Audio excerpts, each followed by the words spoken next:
안녕하세요. 저는 이번 IT 인프라 유저 그룹에서 쿠버네티스 생태계에서 살아남기를 주제로 발표하게 된 유형욱입니다. 저는 현재 멘텍에서 아코디언이라고 하는 파스 제품 엔지니어를 담당하고 있습니다. 쿠버네티스와 관련된 오픈소스를 연구하고 제품에 대한 큐에잉을 담당하고 있으며 쿠버네티스 생태계에 굉장히 관심이 많은 주니어입니다. 목차는 총 5가지 챕터로 구성되어 있습니다. 제가 어떻게 인프라 업계에 발을 디디게 되었는지, 그리고 지난 3년간 겪은 시행착오와 경험 등을 토대로 발표드릴 예정이고요. 마지막으로 멘텍의 아코디언이라고 하는 제품을 잠시 소개하는 시간을 가져보려 합니다. 그럼 발표 시작하겠습니다. 첫 장은 어쩌다 마주친 인프라입니다. 저는 말 그대로 어쩌다 인프라라고 하는 직군에 발을 디디게 되었는데요. 사실 제 전공은 멀티미디어 공학이었기 때문에 친구나 선후배 대부분이 미디어 컨텐츠 제작 또는 웹 애플리케이션 개발자로 직무를 정하는 것이 일반적이었습니다. 하지만 각종 프로그래밍 수업을 들으며 흥미를 느끼지도 못했고 나는 코딩에는 재능이 없구나 라고 생각을 하기도 했습니다. 그러던 중 시간표를 짜면서 가장 인기가 없었던 리눅스라고 하는 과목을 수강하게 되면서 어? 오히려 코딩보다 리눅스가 재밌네? 라고 느끼게 됩니다. 그래서 리눅스와 관련된 직무를 해야겠구나 라고 생각을 막연히 하게 되는데요. 단순히 리눅스만 가지고 무엇을 할 수 있는지 감이 오지 않던 저는 이런저런 검색을 하던 중 오픈스택이라는 키워드를 보게 되었고 우연히 2015년도 제1회 오픈스택 한국 커뮤니티 지방 투어 세미나가 대전에서 열린다는 소식을 듣고 부랴부랴 신청을 하게 됩니다. 이때 IT 업계는 커뮤니티를 통해서 다양한 사람들이 만나고 정보를 교류한다는 것을 처음 알게 되었고 기술이나 시대의 흐름을 쫓기 위해서는 이런 커뮤니티를 잘 이용해야겠구나 라고 생각하게 됩니다. 오픈스택 커뮤니티를 다녀온 뒤 오픈스택 서적을 사서 읽고 팩스택, 데브스택 등과 같은 툴로 한 달 동안 설치만 했던 기억이 나네요. 하지만 그러던 찰나에 국방의 의무를 다하기 위해 2년간 제게 공백기가 생기게 되고 2018년 다시 세상 밖으로 나오게 됩니다. 세상이 어떻게 바뀌었을까 감을 익히기 위해 여러 행사들 찾아보고 참석하였는데요. 그 중에서도 가장 기억에 남는 행사는 2018년 오픈 인프라 데이스 코리아입니다. 오픈스택만 가지고 생각하고 있던 저는 그날 도커, 쿠버네티스라는 존재를 처음으로 알게 되었고 클라우드를 넘어 클라우드 네이티브라는 개념이 필수가 될 것이라는 이야기도 듣게 됩니다. 클라우드도 잘 모르는데 클라우드 네이티브는 또 뭐야? 라며 혼란스러워하던 제 모습이 기억나네요. 아참, 그리고 다음 주에 열리는 오픈 인프라 데이스 코리아 2021에도 많은 분들이 참여하시면 좋을 것 같습니다. 다양한 기술 트렌드를 익히는 데는 성공했으나 실질적인 기술적 뎁스가 부족하다고 판단하여 온 오프라인 교육을 참석하며 부족한 부분을 채워나갔습니다. 가장 처음 참석했던 오프라인 교육은 2018년 12월에 조은님께서 유저 그룹에 올려주신 시스코에서 진행한 대부넷 익스프레스 행사였습니다. 사실 대부넷이 어떤 행사인지 어떤 교육을 하는지도 모르고 시스코를 가볼 수 있다는 기회와 만난 밥은 기본이라는 해시태그가 저를 이끌었던 것 같습니다. 실제로 교육을 참석해보니 훈이의 쉽게 쓴 시스코 네트워킹 책 저자님이신 진강훈 부사장님께서 오프닝을 하시는 것을 보고 굉장히 신기해했던 기억이 나네요. 이 외에도 한국 클라우드 컴퓨팅 연구조합에서 진행한 청년 취업 아카데미, 혁신성장 클라우드 교육과정 등을 6개월간 수강하며 인프라를 실행하는 다양한 기술 등을 배우고 익혀왔습니다. 앞서 발표를 진행하셨던 수진님과의 인연도 이 교육을 통해 얻게 되었는데요. 취업을 준비하시거나 직무 변환을 계획 중이신 분들은 이러한 교육을 들어보시는 것도 좋을 것 같습니다. 이 외에도 학교를 다니면서 대외 활동으로 리눅스 멘토링을 1년간 했던 경험이 있습니다. 리눅스를 어려워하는 후배들에게 기초적인 내용부터 AWS를 활용한 3티어 구성 등 다양한 실습을 진행하였는데요. 사실 저도 많이 부족한 상황이었지만 멘토링을 준비하면서 오히려 많이 배울 수 있었고 제가 가진 것을 공유할 수 있다는 것이 굉장히 뜻깊은 경험이었던 것 같습니다. 그 당시 멘티였던 10여 명의 학생들 중에서 절반 이상이 현재 클라우드와 인프라와 관련된 엔지니어로 일을 하고 있는데요. 제가 어떻게 보면 인프라 업계의 에반젤리스트 역할을 좀 하지 않았나 싶기도 합니다. 지금은 저보다 퍼블릭 클라우드 분야는 더 잘하는 것 같아서 제가 분발을 해야 될 것 같다는 생각을 하고 있는 요즘입니다. 이 외에도 클라우드 교육을 들으며 클라우드 네이티브 취약점 분석 및 보완이라는 주제로 프로젝트를 하고 이 결과물로서 제작한 책을 정식 ISBN에 등록을 하기도 했습니다. 다음은 주니어 강단에서다입니다. 공부를 더 하고 싶어서 석사 과정을 준비할까라는 고민을 하던 찰나에 혁신성장 교육과정 담당 멘토님이셨던 김석 대표님께서 함께 일을 해보지 않겠냐라는 제안을 해주셨고 공부를 하면서 돈을 벌 수 있다는 이야기에 매혹되어 강사라는 직무로 첫 사회생활을 시작하게 됩니다. 처음에는 경험이나 경력이 부족했기 때문에 교육 운영부터 보조 강사, 한두 시간짜리 특강 등을 맡아서 진행했습니다. 제가 처음으로 맡은 강의는 1시간짜리 특강이었는데요. 사이버 가디언즈 지도자 양성 교육 과정에서 교직원들 대상으로 한 클라우드 기초 특강이었습니다. 하지만 첫 강의였기 때문에 엄청나게 떨고 어버버했던 기억이 나네요. 이렇게 쓴맛을 보고 나서부터는 카메라를 세워놓고 발표 연습을 하기도 했고 아무도 없는 강의실에서 목이 쉬어라 강의 연습을 하기도 했습니다. 본격적으로 101 수준의 1주짜리 과정을 맡게 되었을 때는 거의 책을 외우다시피 하였고 최소한 책에 나오는 내용이나 용어는 쿡 찔렀을 때 바로 나올 정도로 외워서 강의를 준비했습니다. 지식이나 경험이 부족했기 때문에 수강생들에게 밉보이지 않기 위해 굉장히 열심히 노력을 했습니다. 특히 도커, 쿠버네티스 특강을 준비할 때에는 거의 3개월 동안 자체 교재를 보고 모든 내용과 실습을 외우듯이 준비를 했습니다. 이때 공부를 열심히 했던 것이 지금 현재 현업에서 일을 할 때에도 굉장히 크게 도움이 되고 있는 것 같습니다.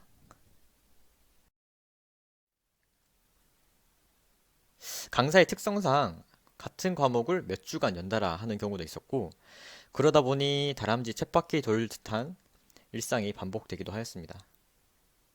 그래서 마치 성장이 멈춰 있는 것만 같았고 비슷한 시기에 SE, SA로 시작한 동기들은 프로젝트에 투입이 되어 다양한 고객사와 협업을 한다는 이야기를 들으며 좀 많은 생각을 하게 되었습니다.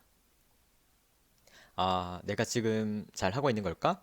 정말 내가 하고 싶은 일이 이게 맞을까? 라는 의문을 스스로에게 던지게 됩니다. 밤낮 없이 공부하며 강의를 준비하고 앞만 보고 달려오던 저는 번아웃 증상도 함께 겪게 되고요. 그리고 정말 좀 크리티컬한 사건이 제 멘탈을 완전히 무너뜨리게 됩니다. 강의를 하던 중 경력이 꽤 많으신 수강생 분께서 강사님, 실무 경험은 있으세요? 실무에선 그렇게 안 쓰는데? 강사님이 실무 경험이 없어서 잘 모르시나 보구나. 라는 말씀을 하셨고, 저는 머리를 세게 한 대 맞은 것처럼 멍하게 되었습니다. 그리고 그날 저는, 아, 그래.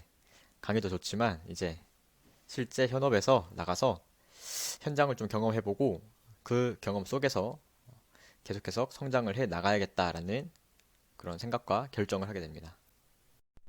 그래서 저는 어떤 회사에 가서 어떤 직무를 해야 할지 고민을 하게 되었고, 쿠버네티스를 할지, 클라우드를 할지, MSP를 가야 할지, 벤더사에 가야 할지, SE 또는 SA를 할지 등을 고민하게 되었고, 결론적으로 인프라 전체를 관리하고 쿠버네티스를 전문으로 하는 엔지니어가 돼보자라고 생각을 하게 됩니다. 좋은 기회로 팀엑스 와플 운영팀에 합류하게 되는데요. 와플은 쿠버네티스 환경에서 운영되는 협업 솔루션으로 기업 및 개인 고객에게 제공되는 SaaS 서비스입니다.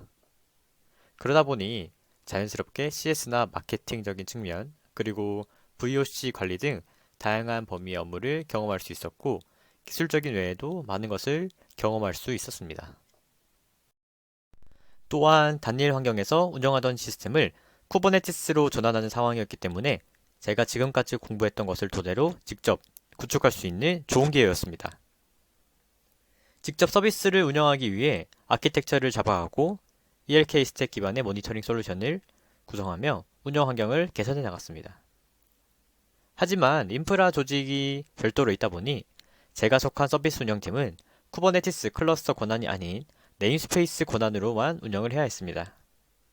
그렇기 때문에 운영 중에 실제로 클러스터 레벨에서 문제가 발생했을 때면 인프라팀에 요청을 해서 확인을 해야 하는 등 제약 사항이 꽤나 많았습니다. 하지만 저는 사실 앞서 언급드린 것처럼 이직을 결정할 때 인프라에 대한 전반적인 관리와 쿠버네티스 클러스터 레벨에서의 운영까지 경험하고자 했기 때문에 해당 팀에서의 직무가 맞지 않아 많이 고민을 하게 되었고, 결국에는 현재 재직 중인 멘텍의 아코디언 팀으로 다시 한번 이직을 결정하게 됩니다.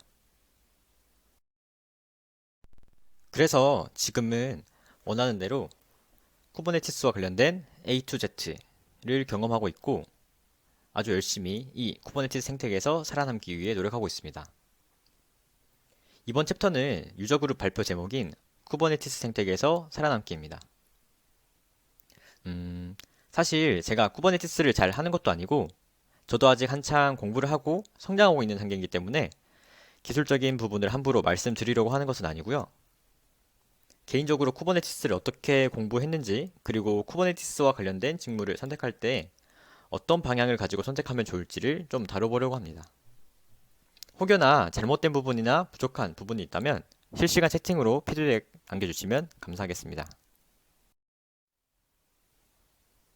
이 짤은 예전에 제가 오픈 채팅방에서 어떤 분께서 공유해 주셨던 부분 짤을 좀 수정한 부분인데요. 제가 그 당시에 너무 감명 깊게 봐서 가슴에 쿠버네티스 로고도 한번 놓아 보았습니다. 저도 도커 쿠버네티스가 뜬다는 이야기를 듣고 호기롭게 시작을 했지만 역시나 매일매일 쿠버네티스에게 좀 조져지고 있는 상황인데요.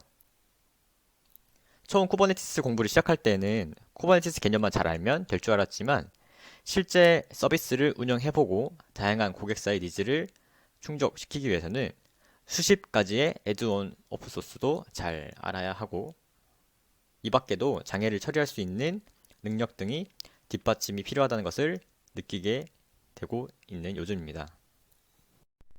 쿠버네티스를 처음 시작하려고 할 때 어떻게 시작해야 하나 막막하신 분들이 있으실 것 같아서 한번 정리해 보았는데요. 아마 사람들마다 공부하는 스타일이 다르기 때문에 책을 보거나 오프라인 강의를 듣거나 문서를 보는 등 다양한 형태로 학습을 시작하는 방법이 있을 것 같습니다. 제가 처음 쿠버네티스를 공부할 때는 시중의 책이 해외 번역본이 대부분 몇 권이었지만 현재에는 조우님을 비롯한 훌륭하신 저자분들께서 양질의 컨텐츠를 출판해주고 계십니다. 이 외에도 인프런과 같은 무료 강의도 많이 있고 유데미와 같은 해외 컨텐츠를 활용해 보시는 것도 정말 좋을 것 같습니다. 추가적으로 중간에 있는 국내외 온라인 교육 정보의 경우에는 과기정통부의 지원을 받아 한국클라우드 컴퓨팅 연구조합에서 주관한 국내외 클라우드 온라인 교육 정보 제공 서비스라는 사업으로 제가 직접 조사 및 검수에 참여하였던 사업이라 함께 좀 놓아보았습니다.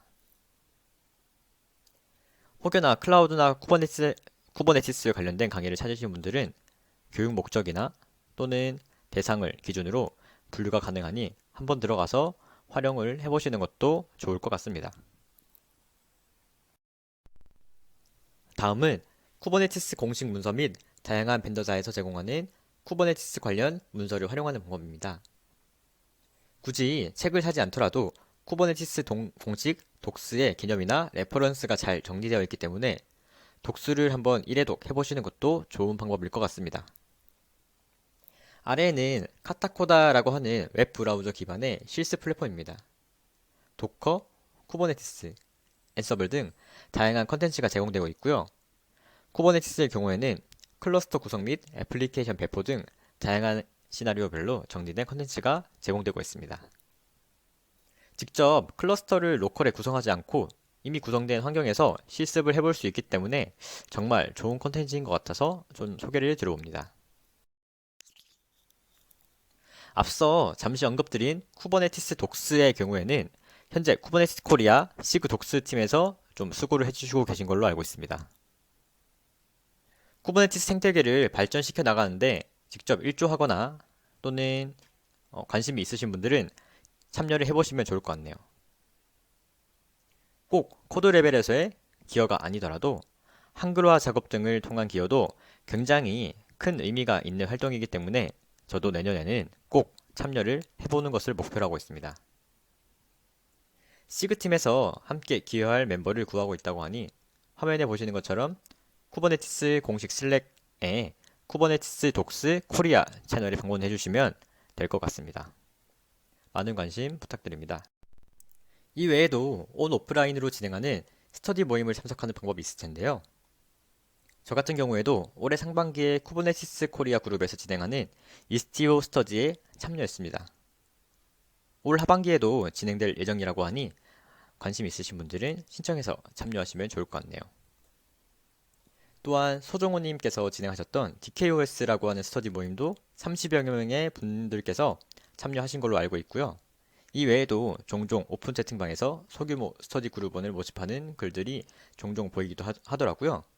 그래서 이러한 노트를 통해서 스터디 모임을 참여해 보시는 것도 좋을 것 같고, 내년부터는 코로나가 좀 잠잠해져서 오프라인 스터디도 많이 활성화되기를 바라봅니다. 다음 그림은 CNCF 랜드스케이프입니다. 클라우드 네이티브 생태계를 이끌어 나가는 다양한 오픈소스 프로젝트에는 어떤 것들이 있는지 한 번쯤 보시면 좋을 것 같아서 한번 넣어보았고요. 사실 여기 있는 모든 프로젝트를 아는 것은 거의 불가능한 일일 것 같습니다. 물론 저도 아주 일부 프로젝트만 알고 있고요. 그래서 졸업하거나 또는 인큐베이팅 중인 프로젝트 정도만 우선적으로 보시는 것도 좋을 것 같습니다.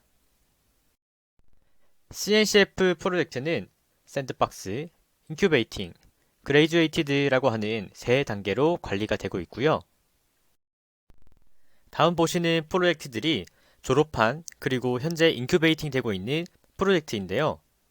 여담이지만 쿠버네티스가 바로 처음으로 인큐베이팅 되고 졸업한 프로젝트라고 합니다.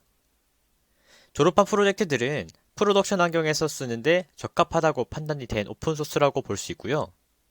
현재 인큐베이팅 되고 있는 프로젝트들도 앞으로 많은 발전을 할 프로젝트들이기 때문에 여기 나와 있는 프로젝트들은 최소한 시간을 내서 조금씩 공부를 해두시면 큰 도움이 될 것 같습니다.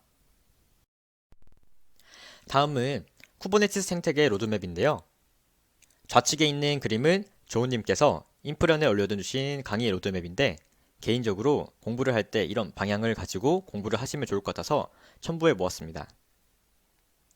운영자적인 측면에서는 쿠버네티스 클러스터에 대한 로깅이나 모니터링, 네트워킹과 관련된 내용들을 스터디해 보시고 개발자 관점에서는 지속적인 통합과 배포를 위한 환경을 구성하고 자동화할 수 있도록 구성을 해본다면 굉장히 많은 도움이 되실 것 같습니다. 우측에 있는 그림은 데브옵스 로드맵으로 단순히 쿠버네티스 로드맵은 아니고 데브옵스가 되기 위한 방향성을 좀 제시해주는 로드맵이라고 보시면 됩니다. 본인의 커리어를 준비해 나가실 때 이러한 로드맵을 한 번쯤 읽어보시고 방향성을 잡아가시는 것도 좋을 것 같아서 넣어보았습니다. 다음은 자격증 준비입니다. 단순하게 자격증 취득을 목표로 하는 것보다는 쿠버네티스를 가지고 어떤 커리어를 쌓고자 하는지 방향을 잡으실 때 도움이 될 것 같아 소개드립니다. 가령 나는 개발자, 운영자 또는 보안 담당자 중에서 어떤 롤을 희망하는지에 따라서 자격증 취득과 준비가 달라질 텐데요. CKAD의 경우에는 클라우드 네이티브 환경에 애플리케이션을 빌드, 배포하는 등과 같은 대부에 집중된 자격증이고 CKA의 경우에는 쿠버네티스 클러스터를 관리하고 운영하는 관리자, 즉 옵스에 집중된 자격증입니다. 마지막으로 CKS는 쿠버네티스 운영 시에 보안과 관련된 요소를 담당하는 보안 전문가를 위한 자격증입니다. 이렇게 크게 세 가지 분야에서 여러분은 어떤 직무로 쿠버네티스 역량을 키워나가야 할지 방향성을 잡아보시는 것도 좋을 것 같습니다. 다음 보시는 화면은 11월을 기준으로 국내 CNCF에 가입된 멤버십 기업, KCSP 인증을 받은 기업 목록, 그리고 제품 인증을 받은 솔루션 목록입니다. 현재 국내 많은 기업들이 CNCF 인증을 받고 있으며 향후에도 더 많은 기업과 솔루션이 등재될 것으로 예상되는데요. 이 영상을 찍는 오늘 저희 회사의 아코디언이라는 제품도 CK 인증된 제품으로 등록되었습니다. 아코디언에 대한 이야기는 뒤에서 조금 더 다뤄볼 예정이고 다음은 CK 인증을 위한 과정을 잠깐 소개해 볼까 합니다. CK 인증의 경우에는 회사가 아닌 관련 소프트웨어에 대한 인증이라고 볼 수 있습니다. 저도 최근 팀 내에서 데브렐 역할을 하고 있는 김범승님이 진행하신 CK 인증을 보조하며 정리한 내용을 공유 드려볼까 합니다. 아무래도 이러한 경험이나 이야기는 많이 들어볼 수 없었던 것 같아서 제가 정리를 해보았는데요. 첫 번째로는 사전 요구사항 항목 체크리스트를 준수해야 합니다. 영문 소개 자료, 그리고 제품 분류, 호환되는 버전 정보 등을 작성하고 두 번째로는 소노보이라고 하는 적합성 검증 도구로 검증을 해야 합니다. 소노보이는 VM웨어가 리드하는 오픈소스 프로젝트이며 해당 도구를 실행시키면 최장 1시간 정도 소요되고 각종 쿠버네티스 관련 설정 등을 검토하여 페일드가 되는 항목이 없을 경우에만 인증이 가능합니다. 세 번째로 1, 2단계가 완료되었다는 내용을 공식 깃허브에 PR로 올리고 최종적으로 리뷰 단계를 거쳐 머지드가 되게 됩니다. 기간은 1, 2주 정도 소요되고 보시 초기 업무를 처리하고 최종 승인만 담당자들이 하는 프로세스로 보입니다. 마지막으로 제가 현재 재직 중인 멘텍의 아코디언을 활용한 컨테이너 관리에 대한 짧은 소개를 해볼까 합니다. 아코디언은 클라우드 네이티브 애플리케이션 통합관리 플랫폼으로 파스 제품으로 분류되고 있습니다. 2017년 V1이 출범하였으며 최근에는 다양한 고객들의 니즈를 반영하여 V2가 새롭게 출시되었는데요. 복잡한 멀티, 하이브리드 클라우드 환경에 최적화되어 있는 아코디언에 대해 지금부터 소개를 시작하겠습니다.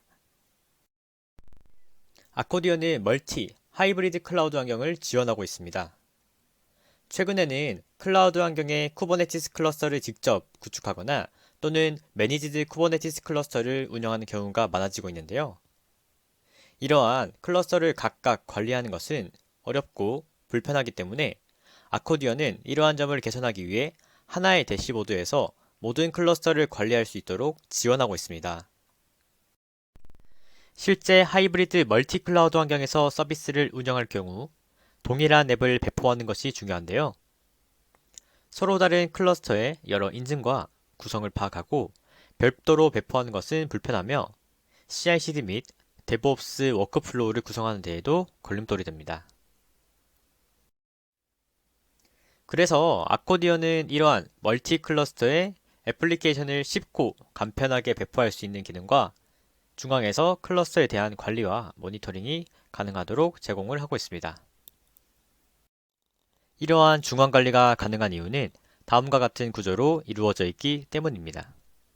우선 클러스터 API를 사용해 보신 분들이라면 비슷한 구조라고 생각하실 수 있으실 텐데요. 좌측에 있는 호스트 클러스터는 관리에 필요한 요소가 설치되며 기본 클러스터로도 사용할 수 있습니다. 우측에 있는 멤버 클러스터의 경우에는 일반적인 쿠버네티스 클러스터 역할을 하게 되며 별도의 에이전트에 의해 관리가 됩니다. 이러한 멤버 에이전트를 둠으로써 인증, 인가, 그리고 쿠버네티스 임퍼스네이션 기능을 통해 멀티 클러스터에 대한 통합 관리와 애플리케이션 배포 기능을 가동하도록 지원합니다.